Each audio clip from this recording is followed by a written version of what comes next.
everybody. Okay, so I have been trying to think, like, what do I want to talk about next? Like, which story do I want to tell next? And if I can find the comment, I will try to pin the comment. But somebody asked me early on in the first video to discuss my experience or my encounters with angels and demons, and so I figured maybe that's what we would do. So anyway, let me tell you about one. Okay, and he's probably the main one. I've seen different ones, but this one has probably impacted my life the most, and that is this big old nasty demon that decided to sit on my bed one night.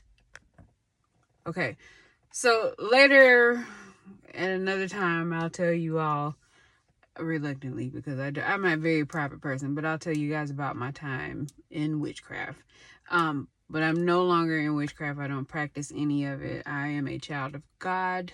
I have accepted Jesus into my heart. I'm filled with the Holy Spirit, and I still have all of my spiritual capabilities. But at the time of this particular story, I had walked away from the faith.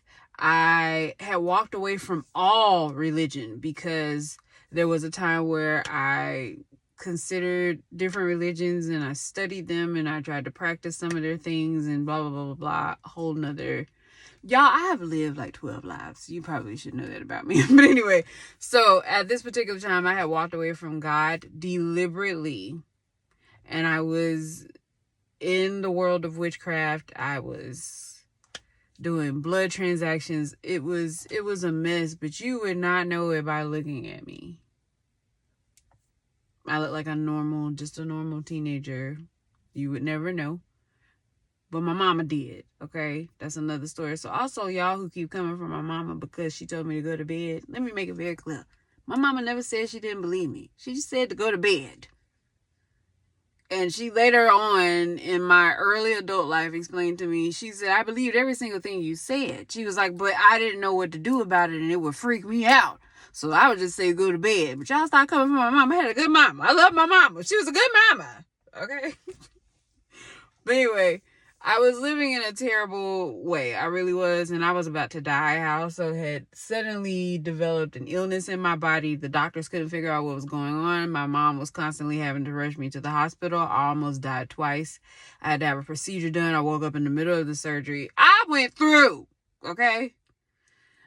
When I decided that I no longer wanted to do it, when I decided that I wanted to give my life back to God, that is when the most boldest demon revealed himself. So I'll never forget, I was 17 years old. I was in the bed and the lights were off. The house was asleep because it's the middle of the night. I was in school at the time, so I had school the next morning. And then I feel a very, very, very heavy presence just sit on the edge of my bed. I mean, it was so heavy, it made me raise up. I turned my light on and there was a creature sitting there. Okay, and I do mean a creature. He had the body from the neck down. Ladies, you know what I mean? The perfect physique. I mean, buff, chiseled. He was fine. Body down, okay? He was very much so in shape. He had on tailored clothing. His pants were tailored to his body. He had on a button down with a tie, but he also had on a tailored vest. He didn't have a jacket. It's just a vest over the button down with the tie and the pants. And then he had some sharp shoes. But his head... How big was his head? I can't even... His head was huge. Because he had the head face of a man. But his ears, he had like 2 or 3 different types of ears. They were all animal ears. So he had like regular ears, and then it was another ear, and then it was something else. And then he had these massive horns that just... spiral. What's the animal where it's like you know how old they are based off of their horn? He had several circles. I mean, his head was ginormous. And he sat on the edge of my bed. As a gentleman, he crossed his legs, he put his hand across his lap, and he just looked back at me. He just turned and looked at me.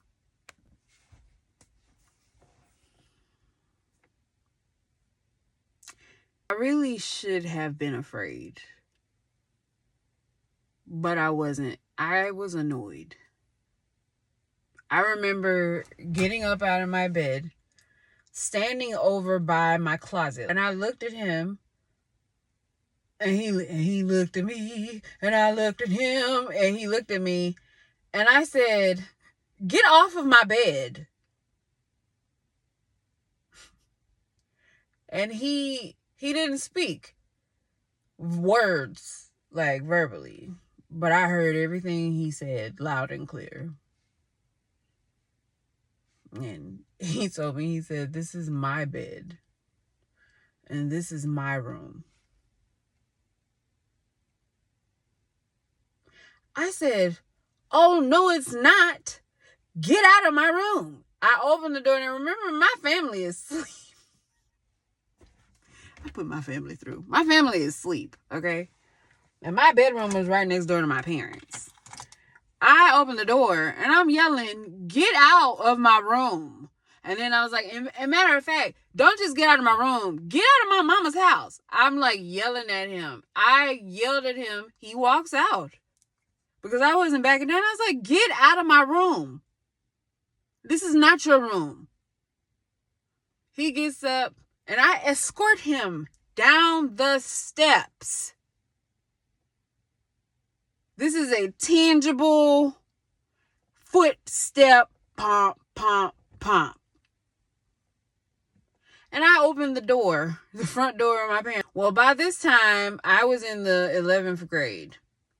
And my mom and my dad had both climbed up in positions in their job. And we were living in our first house, like our first house that they owned. And they had an alarm system. My dad still has it, where if you open the door, it beeps and it says all kind of things. And so the alarm was on. I opened the door and the alarm went off. So that woke my parents up because they had a keypad in their bedroom. My mother comes out as I'm escorting this thing out of my house, out of my mama's house. When she comes to the steps, she looks over the steps, and she was like, "What are you doing?" I said, "Ma, can you go in my room? I need to tell you something." She's like, "Okay." She goes in my room. I closed the door, and I tell her, I said, it was a big old nasty demon sitting on the edge of my bed. And he said that this was his bed and this was his room. And I had to tell him to leave. And then he didn't want to leave. And so I'm telling her everything, and she's like, My mom goes, "What you got in this room?" I said, "What do you mean?" She said, "What do you have in this room to make him think that this is his room? You must have something in here that belongs to him."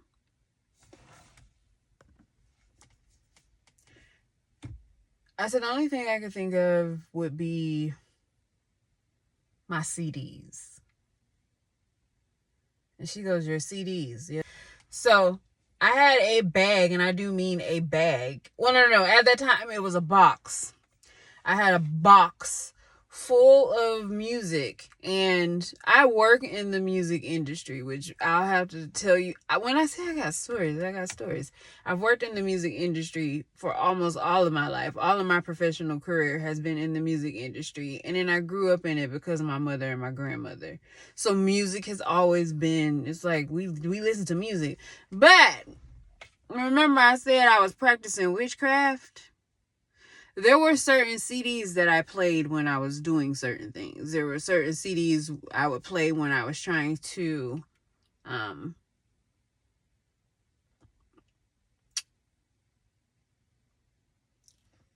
going to use the word that's coming to mind. Shift consciousness.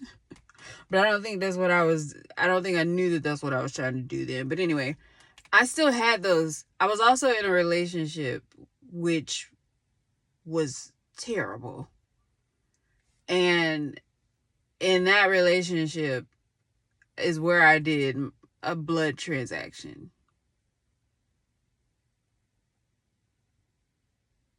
And so my ex was an artist and sketched this beautiful picture that went along. It was like candles. It was just, that's all it was. It was just candles, but my ex could really sketch. And wrote a poem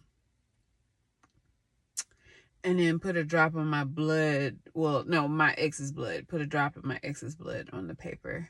And I still had that. We also used tear magic. And so I had some of the things that we had written to each other and used tear magic on. I still had all these things. Even though my ex and I were no longer together at that time, I had rededicated my life to God. I was living for God. I wasn't entertaining any other thing. I had just, at 17 is when I came back to the Lord, and I was very serious, but I still held on to that stuff. And when my mom said, "What do you have in here that it belongs to him?" And it was that bag full of stuff. And I'll never forget, that was when I was like, my mama really, really rocked with me. She really rocked with me. I told her, I said, I have to burn it. I can't throw it away. And I can't risk it going to someone else. And I knew that because I had practiced magic. So I knew what would happen if those things were in the hands of someone else. And so my mom helped me burn all that stuff. Sure did. That's where the bag came in. She was like, put it all in a bag. And when I say it was so much in that bag, I was like, wow. And we burned it, and my mom prayed with me while I, released things that still had to be released, because, you get saved, right? But what people don't realize is that saved also needs discipleship. And in discipleship is usually when you'll get like true deliverance. Because there'll be things. There'll be things. So, anywho. That was the biggest demon. He's the one that has made the most impact in my life. Now, I have encountered other demons that I just was like, and but honestly, when you go through what I've been through, when you have a nasty monster sit on your bed and tell you that's his bed and that's his room, it's not going to be too much that scares you. So this is that story. I got to get used to telling y'all my business.